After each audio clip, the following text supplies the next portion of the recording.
Marketing is not about you. It's really easy, especially I know our makeup of audience here at the Hey Marketing Network is a mixture of students, small businesses and marketeers. And especially from a small business point of view, it can be quite easy to fall into that trap of thinking, what would I like to see? What would I want on my social media feeds or to fall through my letterbox? But it's actually, the hardest thing is to take a step back and start thinking about what it is the audience wants to see. And often that needs external input. So data is a big part. There was an event I was recently at that I know a couple of other people in the room were at, which was all about data and how if you use too much data, it could potentially kill your marketing strategy. So I'm kind of coming again saying, but you still need data within your marketing.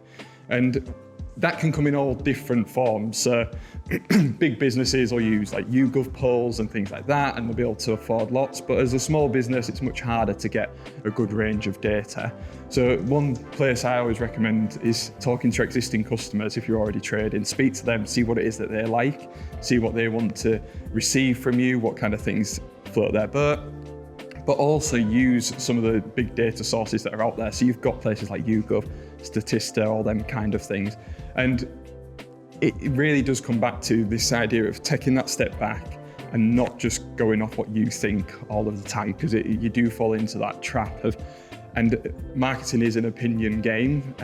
Essentially, we could have two opinions, and until we get the results back at the end, we don't actually know which one was the best opinion. So you've got to try and use something to back up those opinions. And there was a report by Invest that showed that marketeers that do use data within their marketing effectively see a 5 to 8 times higher ROI than people who don't use data within their marketing. But less than half of marketeers use data effectively. So it shows that a huge swathe of us who work in marketing or implementing marketing in their day-to-day lives are actually missing out on huge ROI just by not using the data that's available to them. This quote, "It's not about reaching everyone," is from Seth Godin. Has everyone heard of Seth Godin? Yeah, a few nods around the room, brilliant. And it finishes, so it starts, "It's not about reaching everyone, it's about reaching someone." And this goes back to what I've just said about using data. As someone who's worked in marketing, I know there's some people from agencies in this room, but you've probably heard the cliche that when you say to somebody, "Oh, who's your audience?" And they go, "Our audience is everyone." And it's just not true. Even like, if you think about a big brand like Cadbury's and their dairy milk bar, there's people who can't eat Cadbury's dairy milk, there are people who don't like chocolate, surprisingly. But even their audience isn't everyone. So the likelihood of our audience being everyone is very slim. So what you need to try and think about is reaching the someone that is the kind of cliche of your audience. I always put it to clients, and it will come on to metrics and analytics later on, but this idea of, would you like 1 million followers who are not engaged in your product, or would you rather have 1,000 followers who are all at the point ready to buy your product or service? You'd all go for the 1,000. So what it's about is creating a customer persona. So many of you have probably heard about this. And the reason I think a lot of people don't end up creating their customer persona is they feel like they're ruling out a lot of the audience when they create this one person that is their ideal customer. But that's not what a customer persona is about. It's just about having this central person that you can refer back to.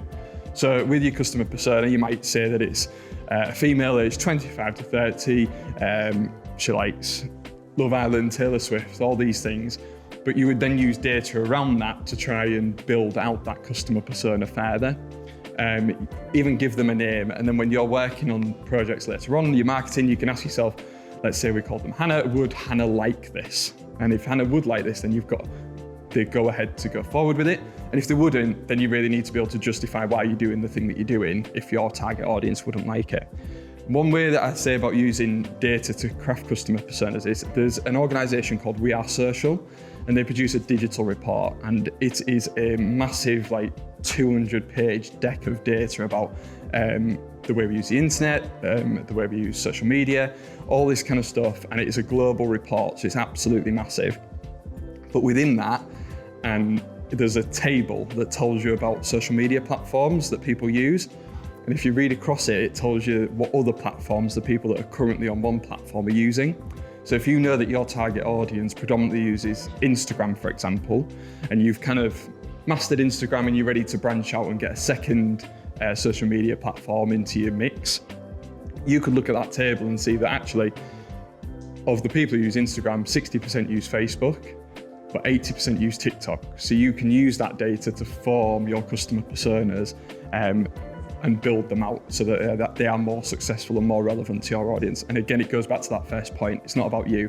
You might think that my audience is on X, Y, or Z platform, but actually the data's telling you something else. So you need to think about that as well. Point number 3 is to be remarkable. And if we kind of break that down, essentially just means you're worthy of remark, which means you're worth talking about. And in marketing, being worth talking about can be shown in a number of different ways. Traditionally, word of mouth, people just telling each other about what they've heard, what they've seen, what they've done. That is one way that you might be talked about. Another way might be somebody commenting on your social media post. Or as we heard at our direct mail event recently, that people get leaflets through the door and they'll put it on the side for somebody else to read later on because it's not relevant to them, but they know it'll be relevant to someone else in the house, so leave it. That is essentially people passing a message on to other people, which is what we mean by being remarkable. It kind of sounds grandiose and like quite a big thing to do to be remarkable, but it is ultimately just very small things. So for example, if you go to a restaurant and you have a good time, the next day when you're at work, you might mention it to somebody else in the office. Oh, we went to so-and-so pub and it was a really nice time. That product of the 4 Ps of marketing has been worthy of talking about. So you just need to make sure you're being remarkable because that's how things spread. We're hopefully going to have an event coming up on dark social, so I don't want to go too much into it right now. But dark social is nothing like the dark web. It is essentially WhatsApp, Messenger, Snapchat, all these places that people are talking and sharing links that we as marketeers can't track or see. And so much sharing happens in that space. How many times have you sent something on WhatsApp to somebody saying, oh, we should go to this, or you should watch this film, or I've just really enjoyed this. So much happens in that space. We don't know anything about it, but it's happening. So as long as you're being worthy of talking about, you're going to stand up, have a better chance of succeeding in your marketing. I don't say this to all my clients, but I say it to quite a lot of my clients that nobody cares. And it sounds harsh, but when we look into it, it's really quite, if you're honest, it is right. And I always try and use the example of like a family get together at Christmas or over summer. And you get there and Uncle Bob's there and he's, oh, what are you up to these days? And you go, well, I'm running my marketing business. He goes, oh, that's good. How long have you been doing that? And you go, well, I've been doing it for the last 5 or 6 years and I've been telling you every year that we meet up that that's what I'm doing and you still haven't remembered that that's what I do. And he's family and he does care, but he doesn't remember. And you've got to think you're representing a brand that somebody doesn't have a connection to.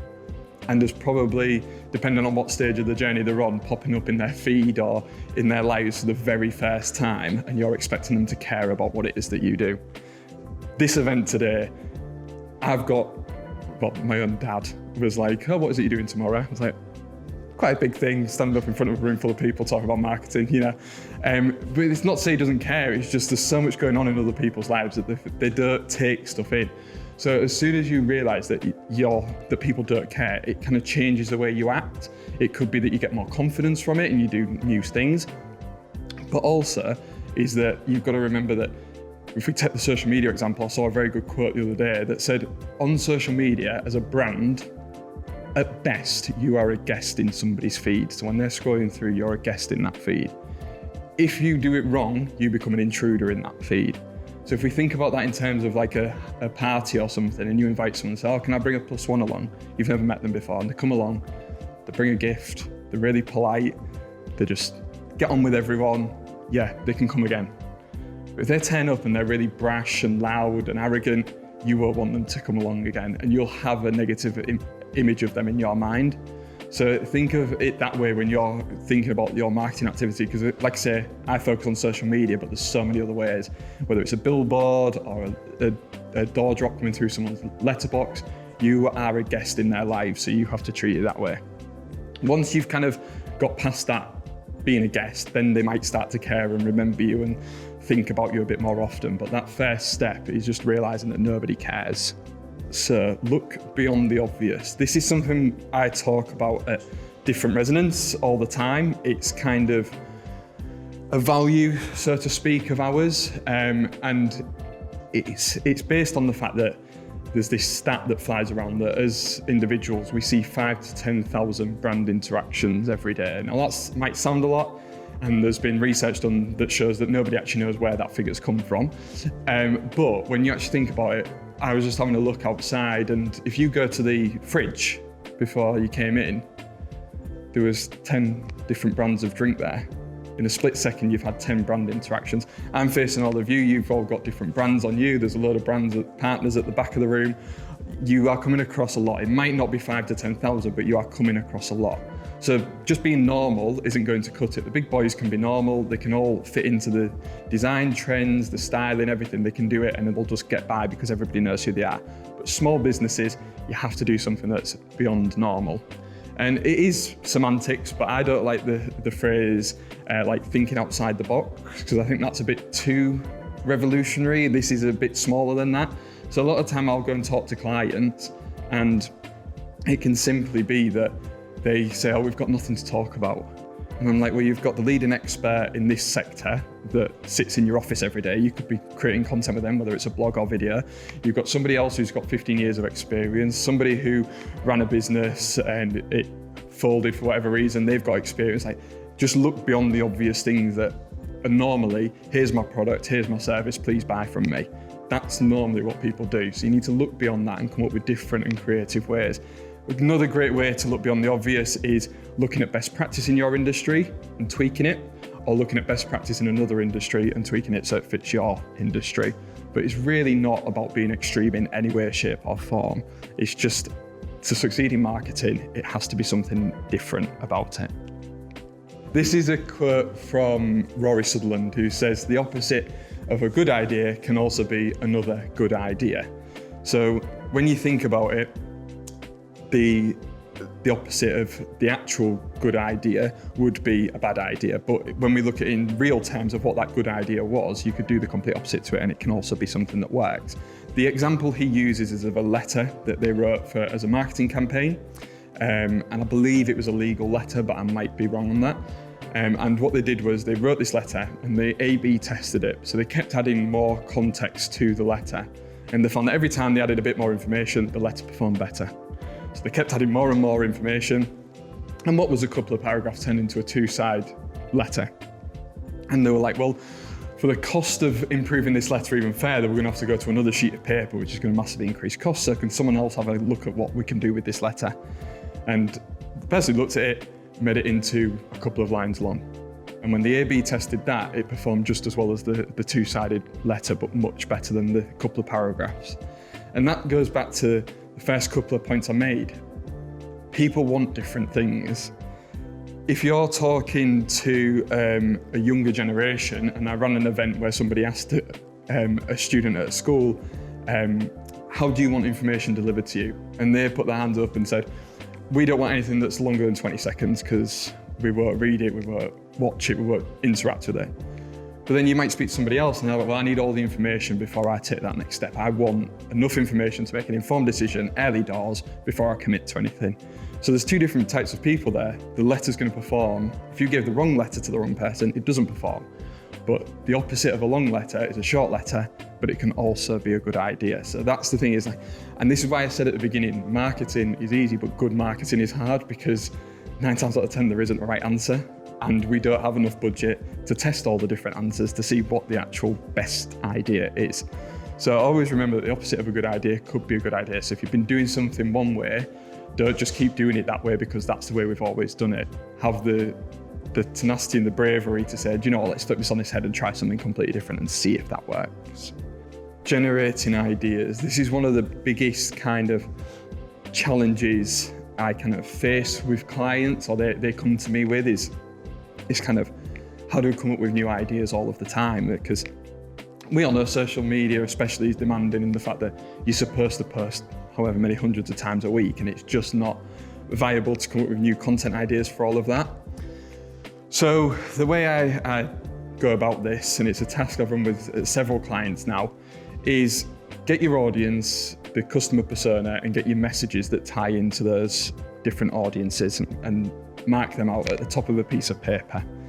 And then what you do is you write down everything that you do day to day that is you could do with your eyes closed in terms of marketing. So let's say you launch a new product for a bakery and you want to shout about it. So you do a social media push, maybe do a few giveaways, a discount, you might create a leaflet that you hand out in the street. All this stuff is just normal day-to-day stuff you could do quite easily. Get all of that written down out of your mind onto a piece of paper and kind of set it aside. Then what we do is we say, it's an amazing world and there is no such thing as budget, there's no such thing as limited resources. You can do whatever you want to do in the world. What would you do for this marketing campaign to reach that audience with that message? And again, go absolutely crazy with that. And if you've got a big enough team, you can maybe fire ideas around the room and just keep pushing each other to get bigger and bigger and bigger ideas. Then again, take a pause. And if you've got a big team, maybe move the pieces of paper around the room so that other people are looking at each other's ideas, or do it on your own. And then what you do is you gradually chip away at that amazing idea that you had until it becomes realistic. So what you're trying to do is expand your thoughts and then come back down rather than building out from what you do every day. Because that's the thing is, it goes back to look beyond the obvious. People get stuck in the normal and they can't really see beyond that. So what we're trying to do is break that barrier and then bring it back down. So trying to come up with an example. So let's say Chip Spice, they've got a new flavour of Chip Spice coming out. And they might say, like I said, leaflets, a bit of social media promo, give it to Peter Levy to put on his Instagram. Them kind of things are quite straightforward. They know how to do that, they do it all the time. So they might say, right, let's brand a rocket, send a rocket into space and drop Chip Spice from the sky back down to Earth. Ludicrous idea, never gonna happen, but it's a big idea. And then what you do is you slowly chip that away. So you might say, well, health and safety, we can't drop Chip Spice from the sky. Okay, so we'll take a rocket into space. Could we do that? Probably not. Right, okay, so we can't brand a rocket. Is there anything else we could brand? Could we brand a plane? Possibly. And you start working it down and you might end up with something like branding a Hull train and giving away Chip Spice at London's King's Cross, and it's the Chip Spice Express that leaves Hull at whatever time. So you've taken it down and down and down. And the guys at Chip Spice might see this video and go, Matt, that is completely unrealistic. That's never gonna happen. But it's becoming to a realm of reality almost. And then you can, if it needs to be refined further, but you tend to find that off that other ideas come out of it. So you can, it's being stupidly creative to try and come up with some more realistic ideas. But it just helps people to break out of that monotony of this is what we do every time we launch a new product. There's clients I've been working with who they have essentially a spreadsheet of when new product launches, do X, Y, and Z. And they launch a new product every year. So every year they do the same stuff over and over again. And it's a calendar of activity that just rolls and rolls and rolls. And it's just trying to break yourself out of that so you become remarkable. Because again, being remarkable can be within your own audience. So if your audience has seen you launch a new product every year and do X, Y, and Z, they get used to that. So how do you make something that stands out to them as well as new people? The way show and tell would work is you'd bring in something that was important to you or you had a real passion about, and you talk to everyone and tell them how amazing it was. And they'd all listen and go, yeah. But I've got a more amazing thing in my hand that I want to talk about. And naturally, if I asked you to name anything somebody else brought into show and tell, you probably can't remember it. Yes, it was one time ago, but also it just didn't stand out to you. So what we try and do at Different Resonance is talk about showing people, not telling them, and allowing them to make the connections. And a really good way to think about this is storytelling. So you can probably remember some great stories of your lives that you're able to relay back to people because it's made a connection with you. And by telling a story, the consumer makes the connection themselves and they feel like they're coming to it and it's not being pushed onto them. So an example of how we've used this actually relates to a client that's in the room. So Visit Hull. What I was doing for them was some copywriting because I used to work for the City of Culture team, so I knew how to write in style. I was writing this brochure and we were talking about family-friendly attractions. So we were saying museums, the fish trail, all this kind of stuff. And the Fair and Art Gallery is family-friendly. And I remember thinking, I've not seen as many families going to the Fair and Art Gallery as I maybe have into the museums or do the fish trail. So I went online, did a bit of research, and it turned out that if you looked at quite a lot of the venues in a lot of cities across the region, Leeds, Manchester, or even further afield, a lot of them would say they were family friendly, but they weren't necessarily showing people that. They were just telling them they were family friendly. So we came up with this idea of taking 3 kids into the Fair and Art Gallery, miking them up, and letting them loose. see how they got on with the space. And there was one moment that kind of epitomised it all. Does anyone remember the Sea of Hull? Yeah, so people painted blue, got into the streets naked and had some bloke take their photo, right? There's a picture of that on the wall in the Ferrens Art Gallery, and this little lad goes up to the picture and he's just sniggering away to himself. And one of the other girls comes over and he just goes, "Count the butts. There's more butts than people." And it was just this beautiful little moment of this kid having a great time in the Ferrens Art Gallery, which if I'd gone around and said, the Ferrens Art Gallery is really family friendly, it's got Lorenzetti, it's got all these different, you wouldn't believe me, but by showing you 3 kids having a great time in the Ferrens Art Gallery, you make that connection yourself. You see a kid, you go, well, I've got kids, that kid's enjoying it, why wouldn't my kid? I'll take them in and we can have a free day out there. So yeah, that's what we mean by show, don't tell. It allows you to make much stronger connections between the selling point that you're trying to get across and the customer, and they come to it, so you're not pushing it onto them all of the time. I've seen variations of a video that say that brands sell feelings on TikTok, Instagram, everywhere. And it's one of these things that shouldn't wind me up, but it really does. So I had to include it in this. And I've seen some big kind of marketing network things, like these pages that share marketing tips and stuff. They share this as well, saying that brands sell feelings and you need to sell feelings. And the ones that they normally tend to are Apple sell creativity, Coca-Cola sell happiness, Red Bull sell excitement, Jeep sell adventure.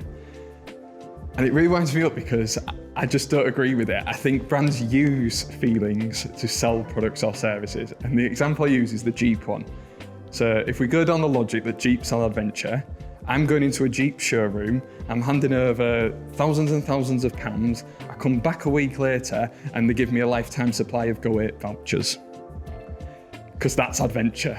That is not what you're buying a car. That's what you ultimately want to buy at the end of all of this. It might be a car that facilitates adventure or evokes adventure in you, but this idea that brands sell feelings, they use feelings, and that's a very small semantic twist, but it's something that really winds me up because I think people get lost in this idea that when we go back to people don't care, to think that people think your brand or service is going to make them feel a certain way and that's why they're buying your product is very unlikely. They're buying your product because they want something out of it, which might be the feeling or the emotion, but there's probably a practical use to it as well. So don't get lost in just going down the emotions side of things. Make sure you keep bringing it back to the reality of why is somebody buying this? Because they want a car to get from A to B, but they want a car that evokes adventure and is better than others and can take them off-road and all those things. But it's not adventure that you are selling to them, it's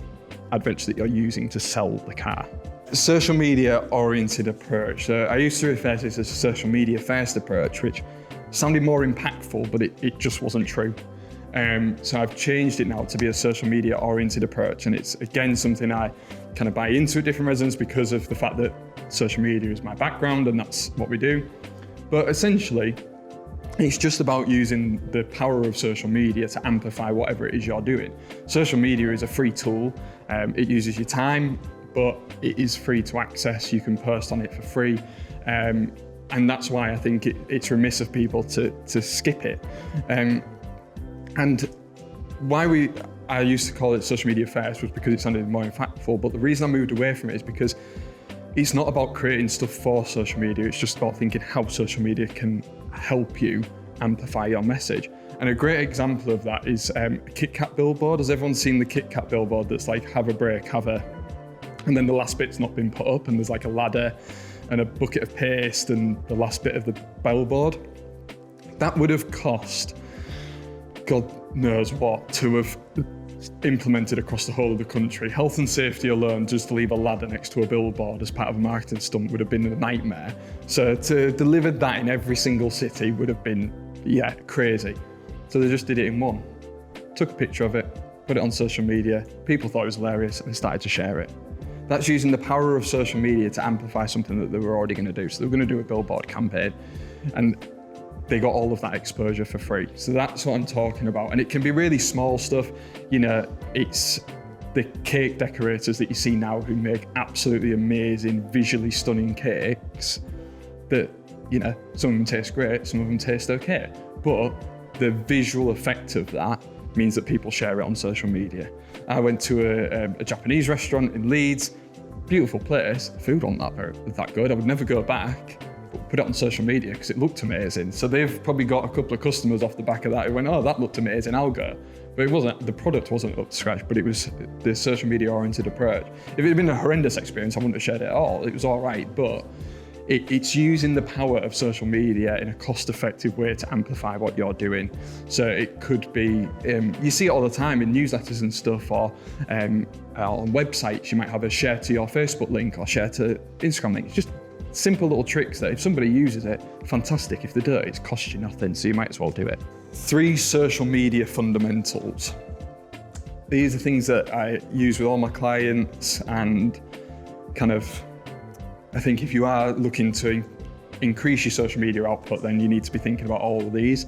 The first one is quite simply plan ahead, make a social media plan. What do you want to say on there? How do you want to say it? How often are you going to say it? All these kind of things.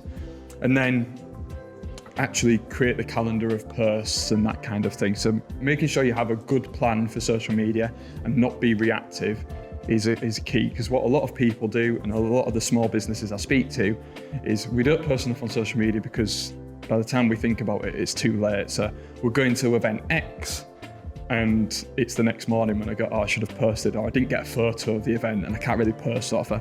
So just having a little bit of a plan ahead means that you've got something.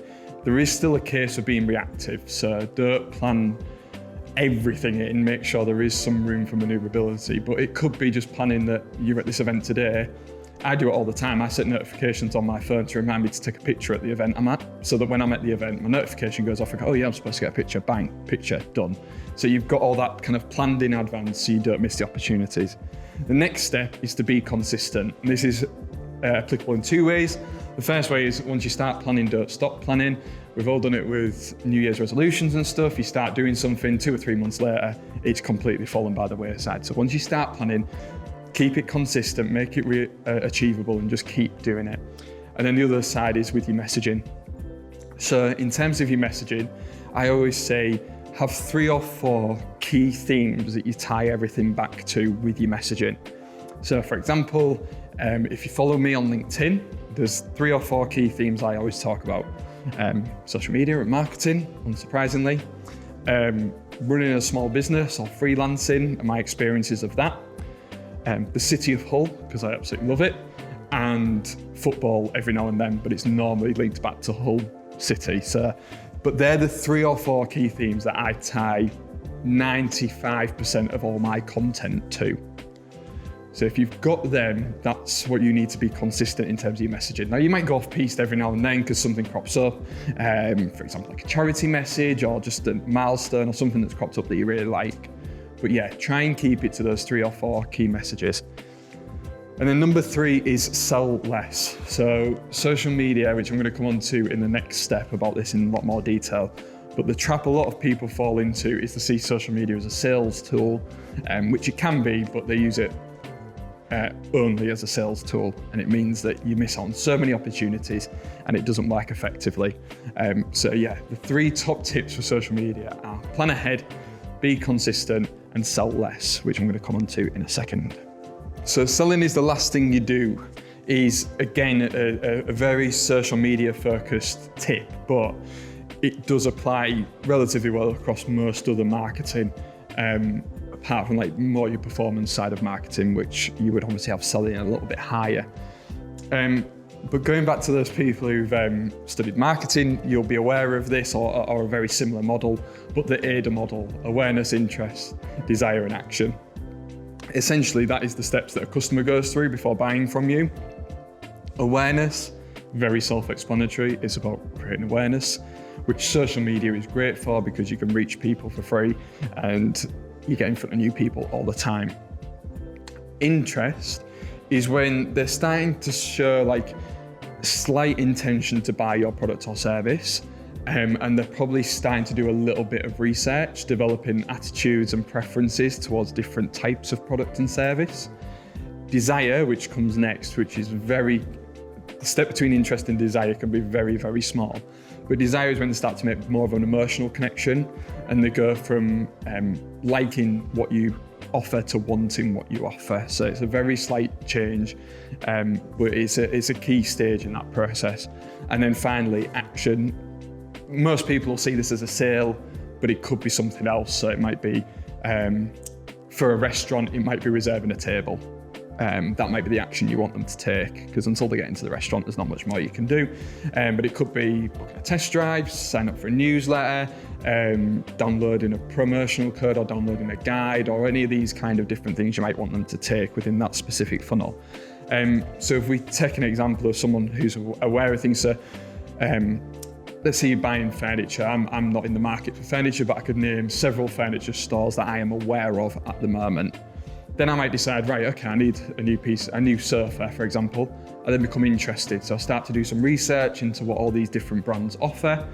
And then I start to look at them and go, well, I like their style, I like that kind of design, that colour. That'd fit quite nicely with all my other stuff, and the carpet I've got, and the walls are painted the right colour. And you start to desire that product. And you might have 2 or 3. And then at the last stage is the action. So I might drop into store and sit on the sofa and place my order, or it could just be requesting a call back or a visit from somebody, but that's that last step. So that's how you go through. And the reason the awareness section is so big is because there are so many people who are aware of your product but might not be in the market for it yet. And that's where social media comes in. It's all about timing. You can be there and you could be putting out the sales message all of the time, but if the people who you're talking to aren't in the market for what it is that you're selling, it's going to fall on deaf ears. Which means, which we'll come on to later, the algorithms, it falls on the algorithms, and when they are eventually in the market for what it is you try to sell to them, they're no longer seeing your post because you've not brought anything to their feed that's valuable, which goes back to being a good guest before. You won't want someone to turn up for the first time and start inviting you onto their house before you even know who they are. So yeah, just selling is the last thing you should do. And like I say, it does relate to a lot of other marketing, but it's mainly on social media. It doesn't mean you don't do it just means it's a lot lower in that step process. The algorithms, I refer to them a bit like, and if you've come to a presentation of mine before, you might have seen me refer to this brand in a bit that I normally do at the beginning, but KFC, they have their secret blend of herbs and spices, and that's a bit like the algorithms. We have a good idea of a few things that go into that blend of secret herbs and spices, but we don't know all of it, and we're not quite sure in what quantities everything's included. And that's a bit like the algorithms. We know certain things go into it. We're not quite sure what has what importance, but we can make a really good guess at it. But ultimately, the thing you need to remember is, how do the social media platforms make their money? They make their money by serving ads to people who are on the platform. So the longer you stay on the platform, the more ads they serve to you, the more money they make. And that's all you've got to think about, is keeping people on that platform for them to serve money to. If you help them, they'll help you. And the best way to think about it is in terms of the likes, comments and shares, which we all kind of get bogged down in terms of them vanity metrics, but they're looking for good interactions. So if we look at them in kind of a hierarchy, likes are really easy to do. As you're scrolling through, most platforms double tap somewhere, you just click a button and that's it, you're done, you moved on.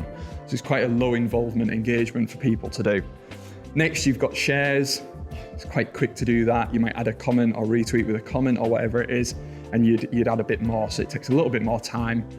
And then finally, you've got comments. Comments are generally one of the harder interactions to get, unless you're asking people to tag or asking a question. But if you can start to get some of them higher end kind of comments and shares rather than the likes, you're going to do better. And what they do is they'll test your content initially with a few people to see how it performs and try and gauge if it's a good post or not. If it's a good post, they'll show it to some more people, and if it does well with them, they'll show it to more people and more people and more people and more people. What they don't want to do is be putting content in front of people that they don't like, so they click off the platform. And so if you're including links and stuff like that, you can be detrimenting the impact of your posts as well. So there's lots of times it does work to include a link, but just be careful because you will be sending people off platform, so they're not going to particularly favour that. In terms of likes, comments and shares, what you see a lot of people do or brands do is say, well, we like all of our own posts. I can't recommend not doing that enough, because the way that the algorithms work is by showing it to people, seeing how they react, and then taking it from there. So they're looking for signals of how good a piece of content is. So if I post and log out of the brand account and log into my own account, it takes a couple of minutes, and then I like that post, social media platform starts to recognize, well, within 2 minutes of this post being shared, we're going to get a like from Matt Johnson.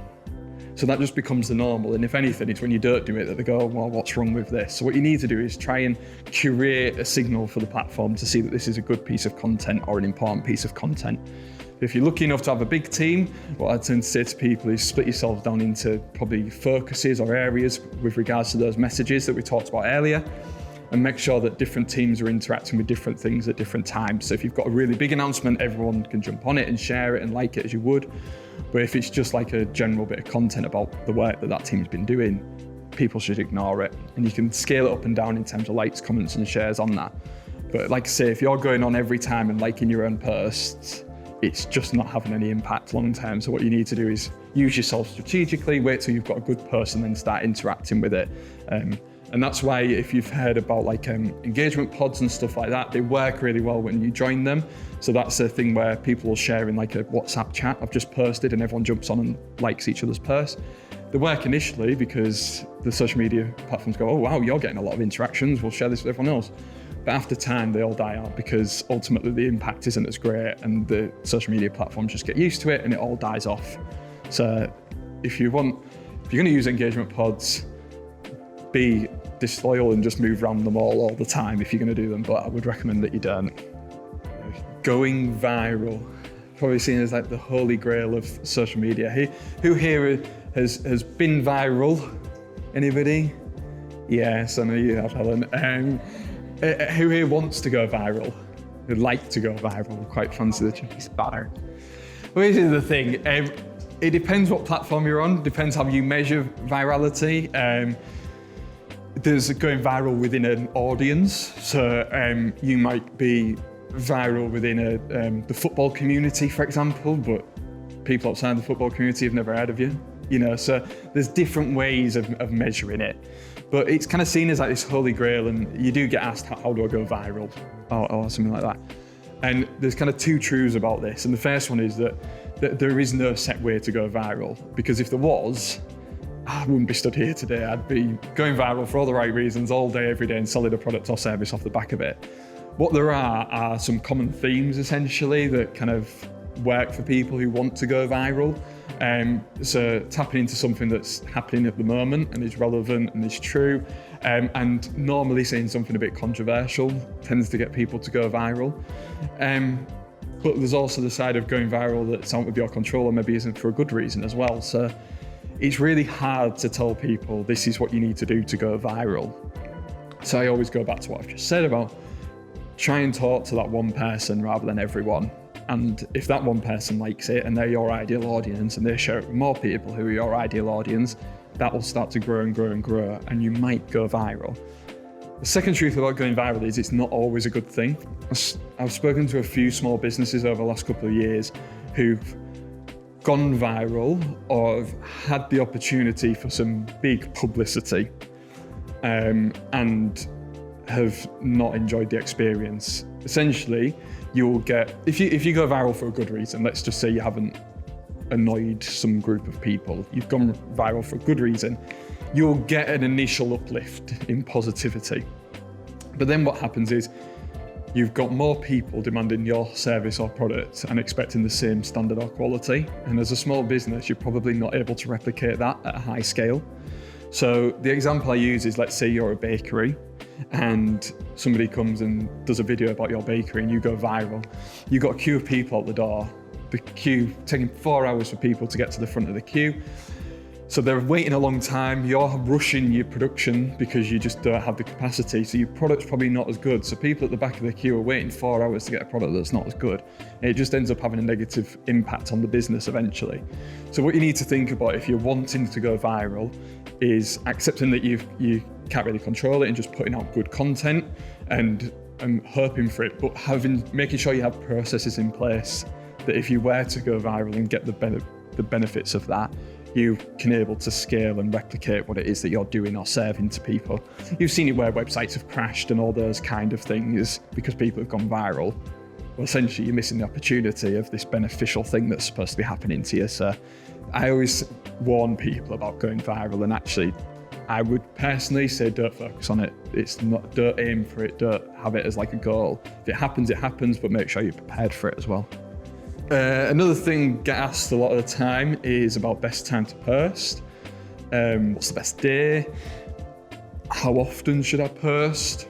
All these kind of questions that you might have in your head as well. You might have come here today hoping for the answers. And my answer for a lot of this is just use common sense. It might not be the answer you were hoping for, but essentially, let's say you're aiming your product at teachers. There's no point in posting during the school day when most of them have probably been told they can't have the phones on them. So if you're trying to get to people who've got young kids, then maybe bedtime isn't the best time to be posting. But if you're going for a new mum or a new dad, you might be able to get to them in the middle of the night when it's quite quiet and they're just sat there scrolling. So just think about it logically in terms of that. And in post frequency, how much content can you create realistically? It goes back to the planning thing I was talking about earlier. If you can create enough for 5 posts a week consistently and keep that going, then that's how many times a week you should be posting. But you've got to have that content to back it up. I've had clients come to me and ask for huge packages that have asked for multiple posts a week and all this kind of stuff, and they just don't have the content to back it up. So I have to say to them, no, we're not doing that. We're going to scale it back. Although it costs me money in the short run, it's better for them because they actually see the returns long term because they're actually able to keep it up rather than just putting out any old stuff that they can't keep up with. So yeah, use your customer personas to kind of inform your decisions around the best time to post, but don't get hung up on it, because at the end of the day, if we go back to virality and these amazing things that happen, there's been people who've gone viral on LinkedIn who post at 6 o'clock on a Sunday morning. Logically, that shouldn't work, but it does. So like all these things, we can give you best practice and you could conform to them every single time and you might not see the results. At the end of the day, it comes back to good content is good content. So if you're producing good content and you're distributing it in the right ways, your post should still do well. It's marginal gains that you're going to get from those different times. So just test different things, see what works for you and your audience and go from there. But there's no one blanket fits all answer to that one, unfortunately. Planning social media content. Again, there's 3 stages to this in the system that I kind of use, and it's really straightforward. First one is to think about key dates. So think about any milestones that are coming up, any events you're going to, all these kind of things, and get them plotted out into your calendar of content first. And that's what you're going to build around. Use awareness days, but use them sparingly. We've all seen it where brands have used random awareness days. There's one that I spotted for a client, and it's an investment firm, and they're talking about Pancake Day. And I think there was like this whole, it said Happy Pancake Day at the top. And then it was this whole spiel about their investment portfolio. And then there was like one line with a pun at the bottom, and that was it. And I was like, why have you just post the post? You don't have to be Pancake Day to do this. So if you're going to use awareness days, use them sparingly and make sure they are relevant to your audience and your brand. So that's step 1. Step 2 is then go back to your 3 or 4 key messages and make sure they're spread around your content plan. So if you're looking at some of your key dates, you might have already covered some of them with what you're going to and you're going to be talking about, or them kind of things. But then if you've not covered certain key messages, make sure they're plotted in, or make sure they're spaced out quite nicely.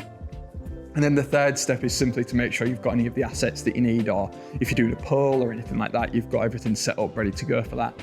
And again, like I said earlier, it might be about forward planning. So you might say, one of our key dates is we're going to be at this expo. John from the sales team is going to be there. This is the post that we want to say if everything goes right. It's going to tie into this key message and this key message, and we need John to take a picture on the day.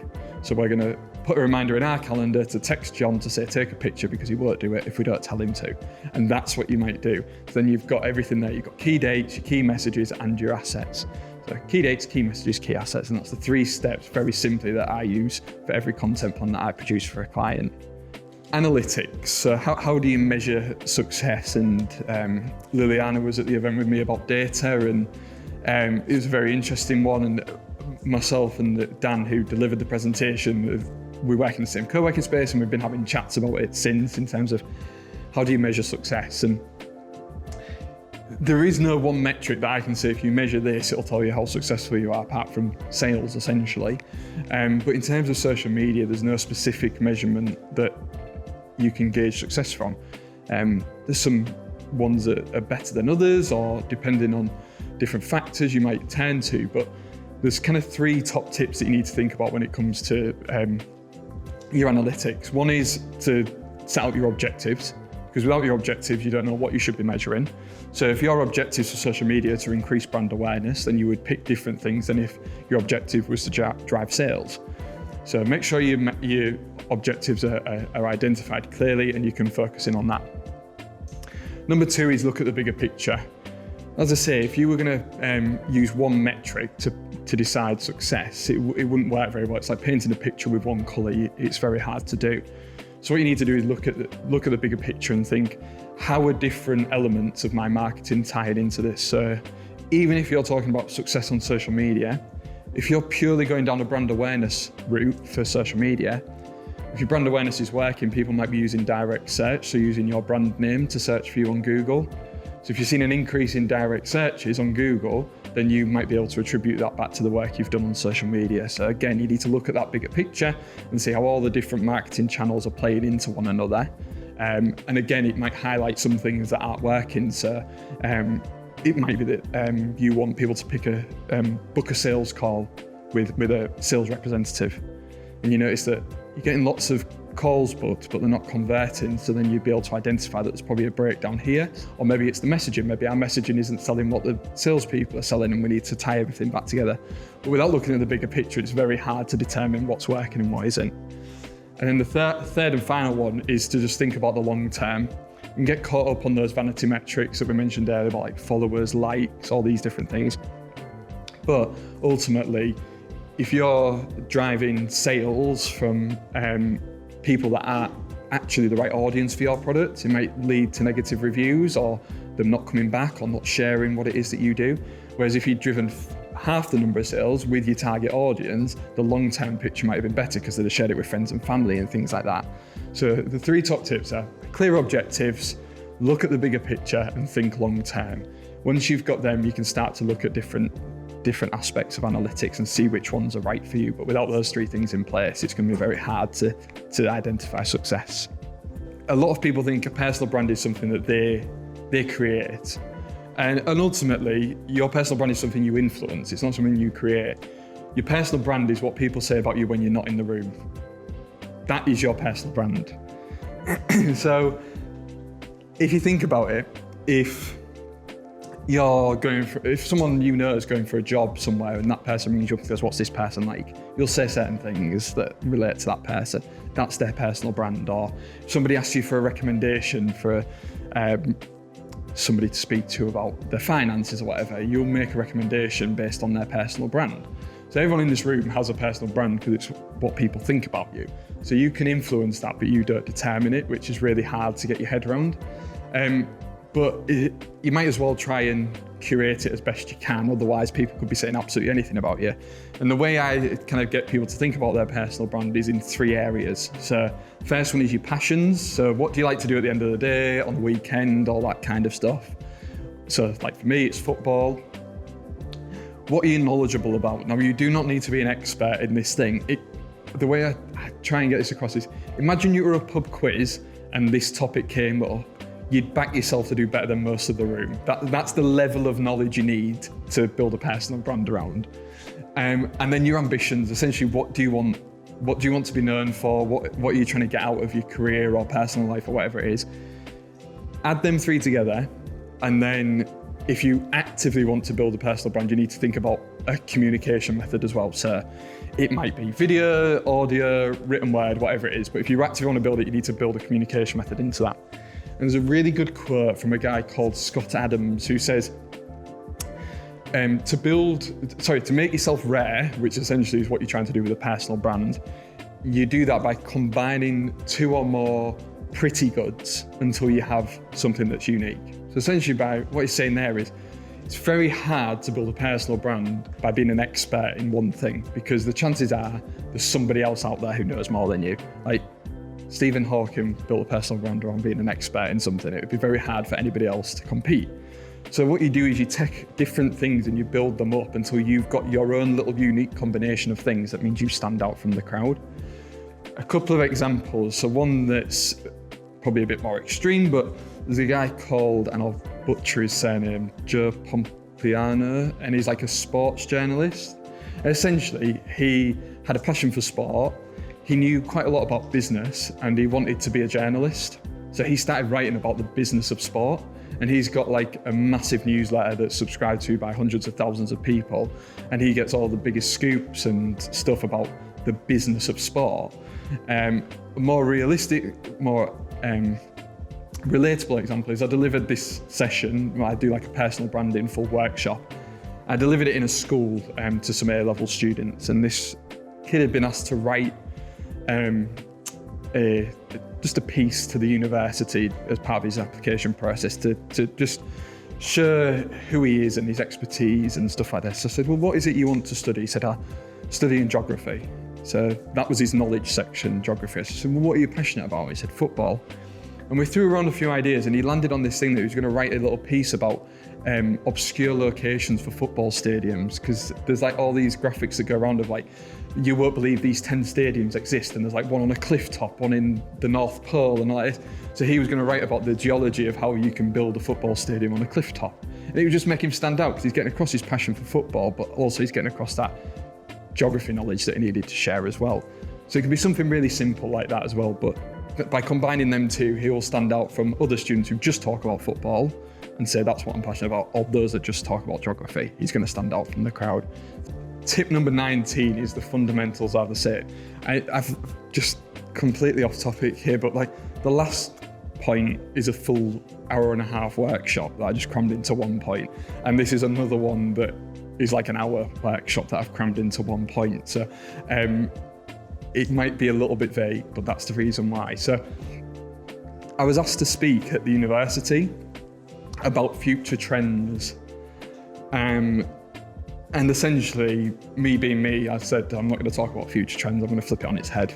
And I said, what you need to do is realise that no matter what the future trends are for marketing, the fundamentals stay the same. Because I think at the time it was probably TikTok was the next big thing, and it was probably already a big thing. And AI wasn't even in the conversation, and now we're onto AI, and this presentation would still be relevant. So there's essentially 5 fundamentals that I picked out by looking back over marketing. And some of them I've already touched upon today, so I'll kind of skip over them, but I've got an example for each one. So the first one is remove friction. That's what we need to do as marketeers if we want people to buy from us, is remove the friction for them to buy. And the example I use here is a guy called Price Jones, who had essentially a clothes shop in Wales a long time ago. And he inherited this business, and it was just one store, just is what it is. And he essentially invented mail order catalogues.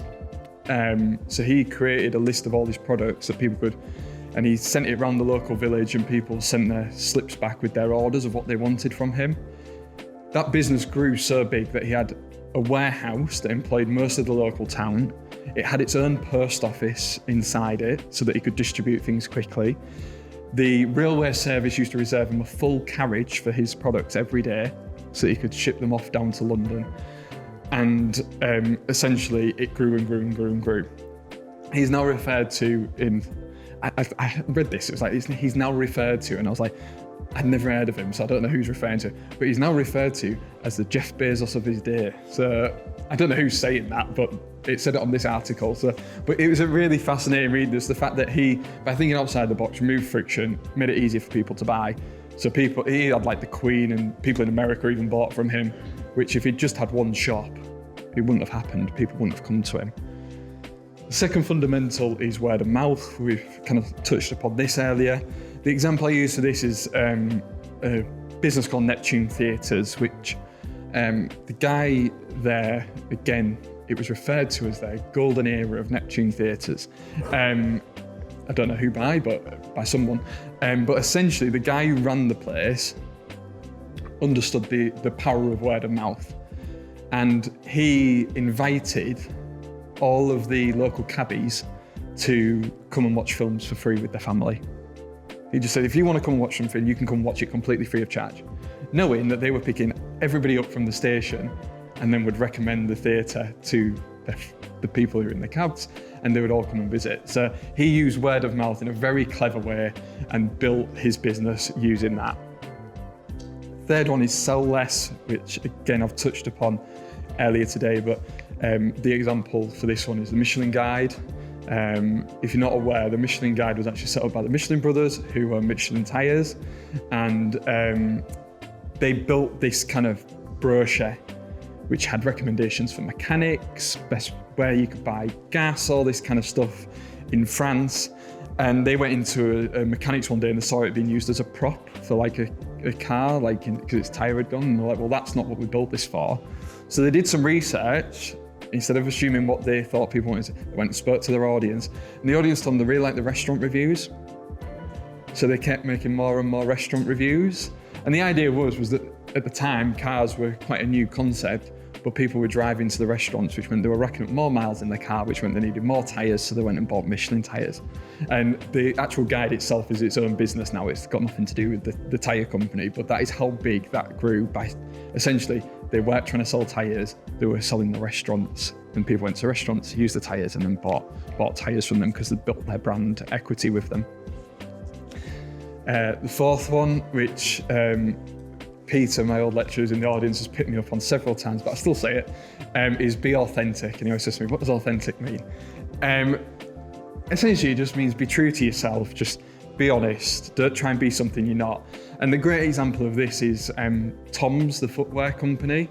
They started off by this mission to try and give footwear to people in more deprived areas, and they created this concept of buy one, give one. So every time someone bought a pair of shoes, they gave one away.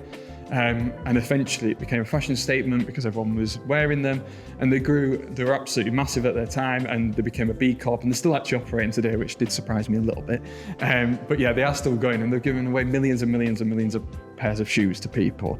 But by being authentic to themselves and their message, they're actually built a more sustainable brand than had it just been a one summer fashion trend. It lasted much longer. And then the final one is personal branding, which I've just touched upon. The example I like to pull off this one is Harry Selfridge. Did people see the ITV drama Selfridges? Well, it wasn't far off what he was actually like. And I don't know about you, but I wouldn't say that I've ever queued up to see a shop owner. But when he was around, people did queue up outside Selfridges just to meet him, because he knew the art of personal branding. He used to go around, be at all the big events, get himself in the paper. And it wasn't about the shop, it was about him, because he knew if he could sell his brand, the business brand would benefit off the back of that. So yeah, he actually, there was reports of people queuing up in the streets just to meet him when he turned up for a day's work. So it's not bad. But yeah, that is everything we've got in terms of 19. So there's just left for the half. And this has changed a couple of times, actually, to be honest. The original half is now at the end of the presentation, so I'll come on to that in a second. But this, I was trying to think, and it's a little bit shameless if you have already scanned the QR code. It is to sign up to my newsletter. But I was trying to think, is essentially, the reason it's the half is because my newsletter is about pulling out best practice, it's about sharing top tips, all these kind of things. And I don't know what the next one's going to involve because I just look at what's happened over the last month and pull it out. So I can't guarantee that it's going to have anything valuable in it at the moment, but over time it will. So it's kind of like a half point there. So if you've kind of enjoyed today or you learned anything from today, I would recommend signing up to that. We kind of pull out this blog posts, we use stuff from other people. So another member of the Hey Marketing team is Paul, who runs an SEO agency, and he recently created like a little mini SEO guide. We pop that in the newsletter for people to find. So it's not just about promoting what I do. There's loads of useful stuff we pull out. In one of our recent ones, there was a dive into Specsavers. Anyone see that they parked one of their Specsavers vans on a bollard? And I kind of looked into how they were able to do that. And essentially, it was a 25-year campaign that campaign itself wasn't 25 years, but it took 25 years for everybody to say should have gone to Specsavers, that when they parked that van on the bollard, everyone went, should have gone to Specsavers. Without that 25 years beforehand of building that brand, it wouldn't be possible. So that's the kind of stuff I look at and how it all works. So yeah, if you've enjoyed today, please do sign up for the newsletter.